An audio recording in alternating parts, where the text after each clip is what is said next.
আল্লাহ রাব্বুল আলামিন বলেন, কাদ আফলাহাল মুমিনুন, ও মুমিনেরা তোমরা সফল হয়ে গেছো। যেই সময়ে সূরাটি নাজিল হয় মক্কা নগরীর অবস্থা তখন ভালো না, পুরো পরিবেশটাই ছিল প্রতিকূল। ইসলামের পক্ষে লোক নাই বললেই চলে। কালেমা গ্রহণ করলেন হযরত বেলাল রাদিয়াল্লাহু তাআলা আনহু। নাম শুনছেন? সকলে নাম শুনছেন? কালেমা গ্রহণ করলেন হযরত বেলাল রাদিয়াল্লাহু তাআলা আনহু। যেই যুগে আল্লাহ বলেন, আয়াত নাজিল করলেন তোমরা সফল, আর ওই দিকে অন্যদিকে হযরত বেলালকে গলার মধ্যে রশি বেঁধে কালেমা গ্রহণ করার অপরাধে মক্কার অলিতে গলিতে গুড়িয়ে গুড়িয়ে শাস্তির মুখোমুখি করেছেন। আল্লাহ বললেন তোমরা সফল হয়েছ। ওই যুগে কালেমা গ্রহণ করার অপরাধে হযরত বেলালকে একবার দুইবার নয়, অসংখ্যবার তার শরীরে মারধর করেছেন। বেলাল ইথিওপিয়া থেকে এসেছে, হাবশির গোলাম, বাড়ি নাই, ঘর নাই, কিছুই নাই। কিন্তু হযরত বেলাল রাদিয়াল্লাহু তাআলা আনহু কালেমা গ্রহণ করার কারণে মক্কার অনেক মানুষ বেলালকে সহ্য করতে পারল না। বেলালকে সহ্য করতে না পেরে শাস্তির মুখোমুখি করলেন। বেলালকে উত্তপ্ত রোদের মধ্যে শুইয়ে রাখলেন, বালুকণাময় রৌদ্রের মধ্যে শুইয়ে রেখে বেলালকে শাস্তির মুখোমুখি করলেন। পাথর দিলেন, পাথরের চাপা দিলেন। অবশেষে ছোট ছোট ছেলে মেয়েদের হাতে বেলালের হাত পা বেঁধে ছেড়ে দিলেন।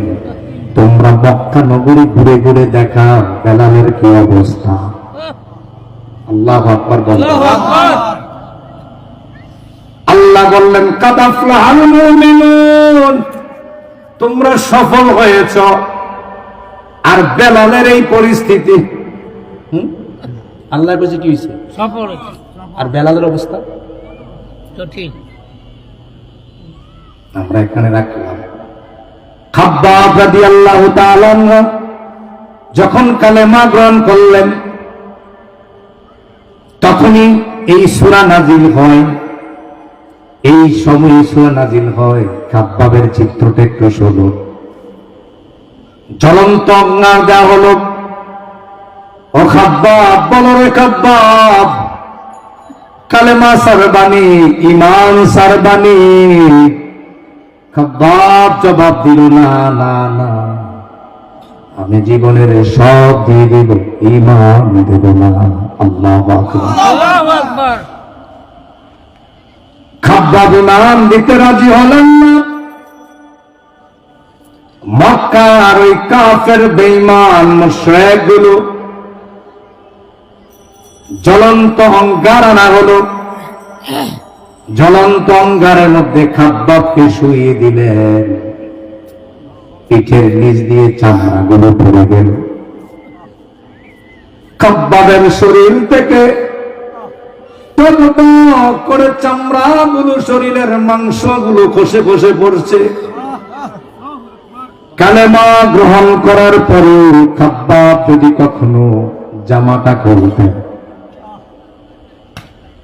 জামা খোলার পরে দেখা যাইত খাব্বাবের শরীরের মধ্যে বড় বড় গর্ত হয়ে আছে। এভাবে খাব্বাবকে শাস্তি দেওয়া হলো। বড় রে খাব্বাব, কালেমা সারবানি। খাব্বাব জবাব দিয়ে দিল, না না না না, সব দিয়ে দেব, এরপর কালেমা ছাড়ব না। আল্লাহু আকবার। ঠিক ওই সময় আল্লাহ বলেন, কাদ আফলাহাল মুমিনুন, মুমিনরা সফল। বুঝেন মুসলমান, ওয়াজ বুঝতে হবে, না বুঝলে মুখস্থ সারা রাত ওয়াজ শুনবেন, পরের দিন সকালবেলা কোনো কাজে লাগবে না। পরের দিন সকালবেলা মন্তব্য করবেন, অমুকের ওয়াজ এমন হয়েছে, অমুকের ওয়াজ এমন হয়েছে। আসলে আপনি ওয়াজ বুঝেনি নাই। আল্লাহ বললেন মুমিনরা সফল, আর এদিক দিয়ে মুমিন যা হয় সেই হয়ে যায় শাস্তির মুখোমুখি। হযরত আম্মার রাদিয়াল্লাহু তাআলা আনহু তিনি যখন কালেমা গ্রহণ করলেন, কালেমা গ্রহণ করার পরে তার পরিবারের সদস্যদেরকে আনা হলো, মারধর করা হলো। একটা পর্যায়ে আম্মার বেহুশ হয়ে গেলেন। মরুভূমির বেহুশ হওয়ার পরে মরুভূমির মধ্যে আম্মারকে শুইয়ে আম্মারের বুকের মধ্যে, পেটের মধ্যে পাথর দিয়ে চাপা দিয়ে ধরলেন। আল্লাহু আকবার। শাস্তির মুখোমুখি করলেন। আল্লাহ বলেন কাদ আফলাহাল মুমিনুন, ও মুমিনেরা তোমরা সফল। আর ওদিক দিয়ে কালেমা যে গ্রহণ করে তার উপরে শাস্তি চালু হয়ে যায়।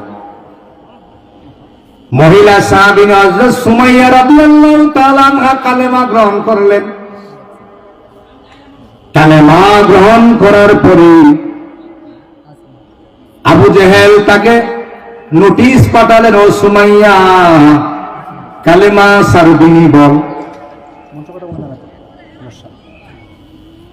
ও সুমাইয়া কালেমা সারবিনি বল।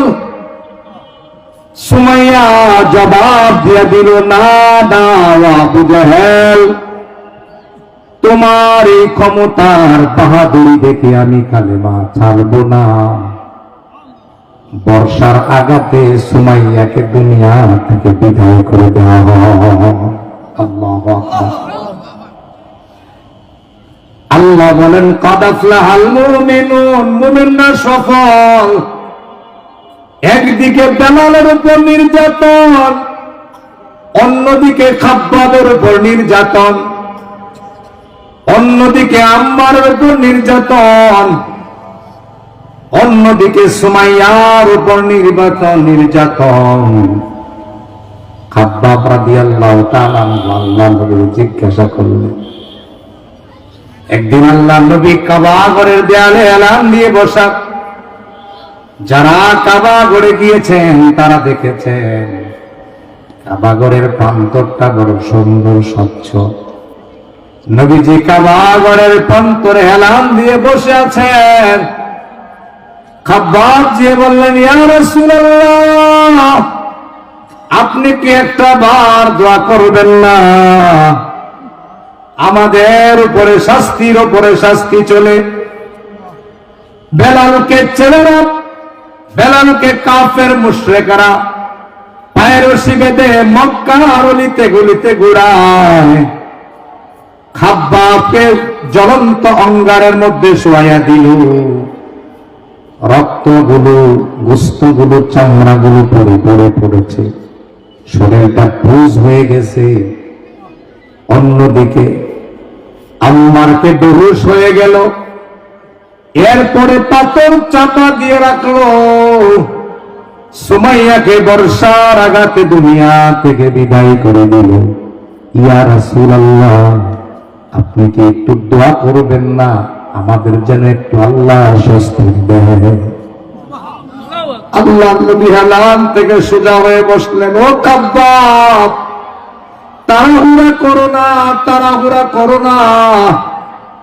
বিগত দিনে যারা কালেমা গ্রহণ করেছে, বিগত দিনে কালেমার মুখোমুখি যারা হয়েছে, তাদেরকে বুক পর্যন্ত গর্ত করে খাদিয়েছে, বুক পর্যন্ত গর্ত করে গর্তের মধ্যে ঢুকিয়েছে, ইট পাটকেল মেরেছে, চারদিক থেকে মেরে মেরে দুনিয়া থেকে বিদায় করেছে। ও খাব্বাব শোনো, খাব্বাব, বিগত দিনে যারা কালেমা পড়েছে, কালেমা পড়ার অপরাধে তাদের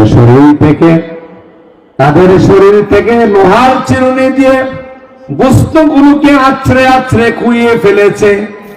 তাদের শরীরে শুধু হাড়গুলো ছিল, তাদের শরীর থেকে গোশত নিয়ে যেতে পেরেছে, রক্তগুলো ঝরঝর করে জমিনে পেরেছে। এরপরও তাদের ভিতর থেকে ঈমান বাড়ি করতে পারে না। আল্লাহু আকবার। ও খাব্বাব, তাড়াহুড়া করো না। এমন একটা পরিবেশ, ওই পরিবেশ আল্লাহ কয় কাদ আফলাহাল মুমিনুন, মুমিনরা সফল। সুবহানাল্লাহ। কথা কি ওয়াজ বুঝছেন? পরিবেশটা কি খুব সহজ না কঠিন? কেমন কঠিন? আর আল্লাহ কি কয়? সফল। আল্লাহ কি কয়? সফল। আরেকটু শুনেন, শুনবেন একটু।